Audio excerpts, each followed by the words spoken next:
Hi hello welcome to 24/7 news TV. ఈరోజు మనతో పాటు కాంగ్రెస్ లీడర్ కార్తిక్ గారు ఉన్నారు. నమస్తే సార్. సార్ బాగున్నారా? సార్ చెప్పండి, ఇప్పుడు తలసాని శ్రీనివాస్ యాదవ్ ప్రెస్ మీట్ పెట్టారు.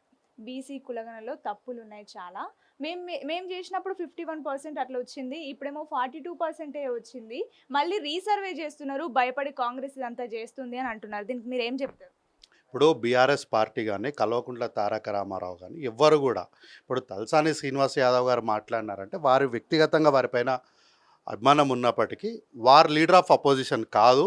ఇంకోటి ఏంటంటే వారి పార్టీని నడిపించడంలో వారెక్కడ కూడా వారికి ఓనర్షిప్ లేదు. అట్లీస్ట్ గ్రేటర్లో కూడా వారికి ఓనర్షిప్ లేనప్పుడు కల్వకుంట్ల తారక రామారావు కానీ కేటీఆర్ గారు కానీ బీఆర్ఎస్ పార్టీ ఎవ్వరు కూడా ఈ కులగణన గురించి మాట్లాడే నైతిక హక్కు వాళ్ళకి లేదు. ఎందుకంటే కల్వకుంట్ల కుటుంబానికి సంబంధించినటువంటి కవిత గారేమో కులగణనలో పార్టిసిపేట్ చేస్తారు, వారి వివరాలు ఇస్తారు. అదే కల్వకుంట్ల తారక రామారావు గారు వేదికలపై నిలబడి మీరు కులగణనకు సహకరించకండి, ఎన్యూమరేటర్లు మీ ఇంటికి వస్తే వాళ్ళని తరిమి కొట్టండి, వాళ్ళని ప్రశ్నించండి అంటారు. రాజకీయాల్లో ఎన్నికల్లో వాగ్దానాలు ఇచ్చింది టీఆర్ఎస్ పార్టీగా మీరు, కాంగ్రెస్ పార్టీగా మేము. అట్లాంటప్పుడు ఎన్యూమరేటర్లను ఎందుకు ప్రశ్నించారు? ఎన్యూమరేటర్ల మీద ఎందుకు దాడి చేయాలి? మీరు ఆ రోజు ఈ యొక్క కులగణనలో మీరు ఎవ్వరు కూడా సహకరించకండి, పార్టిసిపేట్ చేయకండి అని చెప్పి స్టేట్మెంట్లు ఇచ్చిన మీరు ఈరోజు మీరు ఎట్లా దాని గురించి తప్పుల తడక ఉంది, రీసర్వే చేయండి అని ఈరోజు మీరు ఎట్లా డిమాండ్ చేస్తారు? మీకున్నటువంటి నైతిక అర్హత ఏంది ఈరోజు? కాబట్టి ఎక్కడ కూడా ప్రభుత్వము ఎక్కడ కూడా తప్పు చేయలేదు. ప్రభుత్వము చాలా నిబద్ధత కలిగి ఎన్యూమరేటర్లను పెట్టి ప్రతి ఒక్కరిని కూడా వారి వివరాలు అడిగి సేకరించి ఈరోజు 96% పైన యొక్క సర్వే చేసింది. దానిపైన సభలో పెట్టినాము. మీరు గతంలో చేసినటువంటి సర్వే ఎవరికి చేసినారు, ఎందుకు చేసినారు, ఎవరికి ఇచ్చినారు లెక్క అనేది ఎవరికి తెలియదు. దాదాపు 11 సంవత్సరాల తర్వాత ముఖ్యమంత్రి రేవంత్ రెడ్డి గారు జరిగినటువంటి సర్వేని సభలో పెడుతున్నటువంటి నేపథ్యంలో ఆల్ ఆఫ్ సడన్గా మీరు వచ్చి మేము ఫలానా వెబ్సైట్లో పెట్టినా మీరు అడిగిపోయి వెతుక్కోండి అని అన్నారు. అంతే తప్ప ఏ రోజు కూడా వాళ్ళు శాస్త్రీయంగా సభలోకి వచ్చి ప్రధాన ప్రతిపక్ష నాయకులకు కానీ మీడియాకు కానీ ప్రజలకు కానీ చెప్పలేదు. ఆ రోజు వాళ్ళు దాచిపెట్టుకొని పూర్తిగా రాష్ట్రాన్ని దోచుకున్నటువంటి వాళ్ళు ఈరోజు కులగణన గురించి మాట్లాడే నైతిక అర్హత వాళ్ళకి లేదు. కాబట్టి వారి ఇట్లాంటి విషయాలపైన వారు వెళ్లకుండా వారి గౌరవాన్ని వాళ్ళు కాపాడుకుంటే మంచిది. ఇప్పుడు ఓసీల శాతం పెరిగినప్పుడు బీసీల శాతం ఎందుకు తగ్గింది? దీని వెనుక మొత్తం రేవంత్ రెడ్డి గారే ఉన్నారు అని తీన్మార్ మల్లన్న మళ్ళీ అంటున్నారు. నన్ను ఎవరు ఏం చేయలేరు, పీకలేరు, అట్లాంటి వ్యాఖ్యలు కూడా చేస్తున్నారు. మరి దీనిపై ఏం మాట్లాడుతున్నారు? ఇప్పుడు మల్లన్న గారికి ఏమన్నా వ్యక్తిగతమైనటువంటి ఆలోచనలు ఉంటే వారు గౌరవప్రదంగా వెళ్ళి వారి పనులు వాళ్ళు చేసుకోవచ్చు. వాళ్ళని ఎవ్వరు వద్దని అంటలేరు. కేవలం ముఖ్యమంత్రి గారు రెడ్డి వర్గానికి ఉన్నారు కాబట్టి మాట్లాడుతున్నారంటే మరి పిసిసి అధ్యక్షులు బీసీలే కదా, ఏఐసిసి అధ్యక్షులు ఎస్సీలే కదా. కాబట్టి వారికి ఏమన్నా రహస్య ఎజెండా ఉంటే మట్టుకు వారు అది కాంగ్రెస్ పార్టీలో ఉండి సాధించుకోవాలనుకుంటే అది వారి మూర్ఖత్వము. ఏదైనా సరే ప్రజల పక్షాన నిలబడి సబ్బండ వర్గాలకు సంబంధించినటువంటి పార్టీ కాంగ్రెస్ పార్టీ. కాబట్టి మళ్ళీ చెప్తున్నా, నేను మల్లన్న గారు జర్నలిస్ట్గా మాట్లాడితే దానికి మేము చేయగలిగింది ఏం లేదు.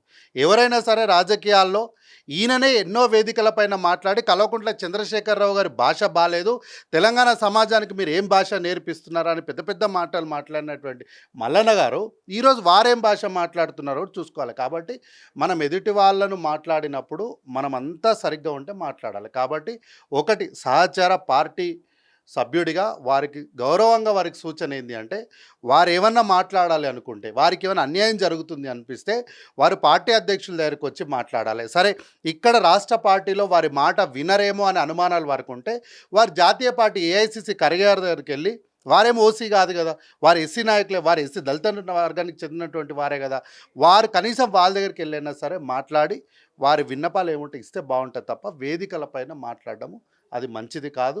వారి రాజకీయ జీవితానికి కూడా అది మంచిది కాదు. Okay sir, thank you so much. Talasani Srinivas Yadav press meet పెట్టారు. బీసీ కులగణలో తప్పులు ఉన్నాయి చాలా, మేము చేసినప్పుడు 51% అట్లా వచ్చింది, ఇప్పుడేమో 42% వచ్చింది, మళ్ళీ రీసర్వే చేస్తున్నారు, భయపడి కాంగ్రెస్ ఇదంతా చేస్తుంది అని అంటున్నారు. దీనికి మీరు ఏం చెప్తారు? ఇప్పుడు బీఆర్ఎస్ పార్టీ కానీ కల్వకుంట్ల తారక రామారావు కానీ ఎవ్వరు కూడా ఇప్పుడు తలసాని శ్రీనివాస్ యాదవ్ గారు మాట్లాడినారంటే వారి వ్యక్తిగతంగా వారిపైన అభిమానం ఉన్నప్పటికీ వారు లీడర్ ఆఫ్ అపోజిషన్ కాదు. ఇంకోటి ఏంటంటే వారి పార్టీని నడిపించడంలో వారెక్కడ కూడా వారికి ఓనర్షిప్ లేదు. అట్లీస్ట్ గ్రేటర్లో కూడా వారికి ఓనర్షిప్ లేనప్పుడు ఆ, కల్వకుంట్ల తారక రామారావు కానీ, కేటీఆర్ గారు కానీ, బీఆర్ఎస్ పార్టీ ఎవ్వరు కూడా ఈ కులగణన గురించి మాట్లాడే నైతిక హక్కు వాళ్ళకి లేదు. ఎందుకంటే కల్వకుంట్ల కుటుంబానికి సంబంధించినటువంటి కవిత గారేమో కులగణనలో పార్టిసిపేట్ చేస్తారు, వారి వివరాలు ఇస్తారు. అదే కల్వకుంట్ల తారక రామారావు గారు వేదికలపై నిలబడి మీరు కులగణనకు సహకరించకండి, ఎన్యూమరేటర్లు మీ ఇంటికి వస్తే వాళ్ళని తరిమి కొట్టండి, వాళ్ళని ప్రశ్నించండి అంటారు. రాజకీయాల్లో ఎన్నికల్లో వాగ్దానాలు ఇచ్చింది టీఆర్ఎస్ పార్టీగా మీరు, కాంగ్రెస్ పార్టీగా మేము. అట్లాంటప్పుడు ఎన్యూమరేటర్లను ఎందుకు ప్రశ్నించారు? ఎన్యూమరేటర్ల మీద ఎందుకు దాడి చేయాలి? మీరు ఆ రోజు ఈ యొక్క కులగణనలో మీరు ఎవ్వరు కూడా సహకరించకండి, పార్టిసిపేట్ చేయకండి అని చెప్పి స్టేట్మెంట్లు ఇచ్చిన మీరు ఈరోజు మీరు ఎట్లా దాని గురించి తప్పుల తడక ఉంది, రీసర్వే చేయండి అని ఈరోజు మీరు ఎట్లా డిమాండ్ చేస్తారు? మీకున్నటువంటి నైతిక అర్హత ఏంది ఈరోజు? కాబట్టి ఎక్కడ కూడా ప్రభుత్వము ఎక్కడ కూడా తప్పు చేయలేదు. ప్రభుత్వము చాలా నిబద్ధత కలిగి ఎన్యూమరేటర్లను పెట్టి ప్రతి ఒక్కరిని కూడా వారి వివరాలు అడిగి సేకరించి ఈరోజు 96% పైన యొక్క సర్వే చేసింది. దానిపైన సభలో పెట్టినాము. మీరు గతంలో చేసినటువంటి సర్వే ఎవరికి చేసినారు, ఎందుకు చేసినారు, ఎవరికి ఇచ్చినారు లెక్క అనేది ఎవరికి తెలియదు. దాదాపు 11 సంవత్సరాల తర్వాత ముఖ్యమంత్రి రేవంత్ రెడ్డి గారు జరిగినటువంటి సర్వేని సభలో పెడుతున్నటువంటి నేపథ్యంలో ఆల్ ఆఫ్ సడన్గా మీరు వచ్చి మేము ఫలానా వెబ్సైట్లో పెట్టినా మీరు అడిగి పోయి వెతుక్కోండి అని అన్నారు. అంతే తప్ప ఏ రోజు కూడా వాళ్ళు శాస్త్రీయంగా సభలోకి వచ్చి ప్రధాన ప్రతిపక్ష నాయకులకు కానీ, మీడియాకు కానీ, ప్రజలకు కానీ చెప్పలేదు. ఆ రోజు వాళ్ళు దాచిపెట్టుకొని పూర్తిగా రాష్ట్రాన్ని దోచుకున్నటువంటి వాళ్ళు ఈరోజు కులగణన గురించి మాట్లాడే నైతిక అర్హత వాళ్ళకి లేదు. కాబట్టి వారి ఇట్లాంటి విషయాలపైన వారు వెళ్లకుండా వారి గౌరవాన్ని వాళ్ళు కాపాడుకుంటే మంచిది. ఇప్పుడు ఓసీల శాతం పెరిగినప్పుడు బీసీల శాతం ఎందుకు తగ్గింది? దీని వెనుక మొత్తం రేవంత్ రెడ్డి గారే ఉన్నారు అని తీన్మార్ మల్లన్న మళ్ళీ అంటున్నారు. నన్ను ఎవరు ఏం చేయలేరు, పీకలేరు, అట్లాంటి వ్యాఖ్యలు కూడా చేస్తున్నారు. మరి దీనిపై ఏం మాట్లాడుతున్నారు? ఇప్పుడు మల్లన్న గారికి ఏమన్నా వ్యక్తిగతమైనటువంటి ఆలోచనలు ఉంటే వారు గౌరవప్రదంగా వెళ్ళి వారి పనులు వాళ్ళు చేసుకోవచ్చు. వాళ్ళని ఎవ్వరు వద్దని అంటలేరు. కేవలం ముఖ్యమంత్రి గారు రెడ్డి వర్గానికి ఉన్నారు కాబట్టి మాట్లాడుతున్నారంటే మరి పిసిసి అధ్యక్షులు బీసీలే కదా, ఏఐసిసి అధ్యక్షులు ఎస్సీలే కదా. కాబట్టి వారికి ఏమన్నా రహస్య ఎజెండా ఉంటే మట్టుకు వారు అది కాంగ్రెస్ పార్టీలో ఉండి సాధించుకోవాలనుకుంటే అది వారి మూర్ఖత్వము. ఏదైనా సరే ప్రజల పక్షాన నిలబడి సబ్బండ వర్గాలకు సంబంధించినటువంటి పార్టీ కాంగ్రెస్ పార్టీ. కాబట్టి మళ్ళీ చెప్తున్నా, నేను మల్లన్న గారు జర్నలిస్ట్గా మాట్లాడితే దానికి మేము చేయగలిగింది ఏం లేదు.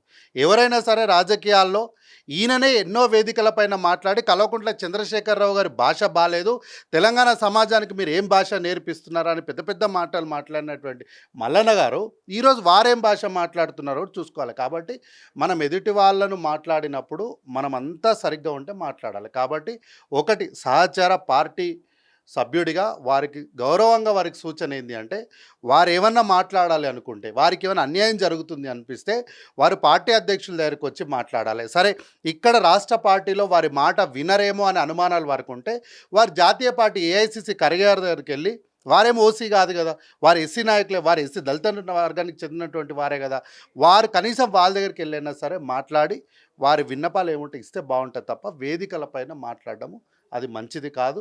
వారి రాజకీయ జీవితానికి కూడా అది మంచిది కాదు. Okay sir, thank you so much.